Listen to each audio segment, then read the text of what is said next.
नमस्ते व्यूअर्स। मैं आपको आज इस बारे में जानकारी देना चाहूँगी कि महिलाएं अक्सर पूछती हैं कि हमें ब्यूटी पार्लर जाते समय किन बातों का ध्यान रखना चाहिए और सावधानियाँ रखनी चाहिए। इस संबंध में यह आवश्यक है कि महिलाओं को अपनी ब्यूटी के प्रति जागरूक रहना चाहिए और महिलाएं अक्सर अपनी ब्यूटी के प्रति जागरूक रहती हैं और इस भ्रम में रहती है कि मुझे किस ब्यूटी पार्लर में जाना है। आपको बताने जा रही हूँ, वो सामान्य बहुत लेकिन बहुत महत्वपूर्ण है। इस बारे में महिलाओं को ये जानकारी होनी चाहिए कि वह जिस ब्यूटी पार्लर में जा रही है वह मान्यता प्राप्त या रिकॉग्नाइज है या नहीं रिकॉग्नाइज है, वह मान्यता प्राप्त है या गैर सरकारी संस्था द्वारा न मान्यता प्राप्त है।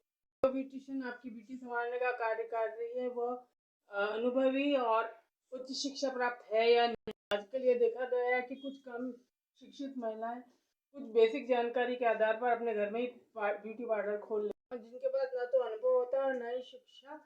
उसके लिए एक हिंदी की कहावत है, नीम क्यों खतराए जाए। जो कुछ भी नहीं जानता वह विशेषज्ञ बनकर बैठकर कार्य करने लग जाता है। इस संबंध में एक और कहावत बैठती है कि होता जना बाधे गना, अर्थात जिसके पास कम ज्ञान होता है वो उसको ज्यादा बचाकर प्रचारित करता है। इसी क्रम में देखा गया है कि ऐसी महिलाओं द्वारा खोले गए ब्यूटी पार्लर जोर शोर से आपको भ्रम में डाल देते हैं।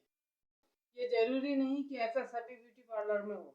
सिर्फ उन ब्यूटी पार्लर में होता है जिसमें कार्य करने वाली महिलाएं न तो शिक्षित और न ही अनुभवी होती और वो अपनी इन्हीं अयोग्यताओं को छुपाने के लिए ब्यूटी पार्लर को जोर शोर से प्रचारित करते हैं। अच्छी ब्यूटिशियन के लिए आवश्यक है कि उसे भाषा का ज्ञान होना चाहिए और वो शिक्षित होनी चाहिए। साथ ही अंग्रेजी भाषा का भी ज्ञान होना चाहिए, क्योंकि आजकल जितने भी कॉस्मेटिक आते हैं उनके नाम सारे इंग्लिश में होते हैं और उनके इंग्रेडिएंट्स भी इंग्लिश में ही होते हैं, तो उनको पढ़ना आना आवश्यक है। आज ये मेरा पहला वीडियो है।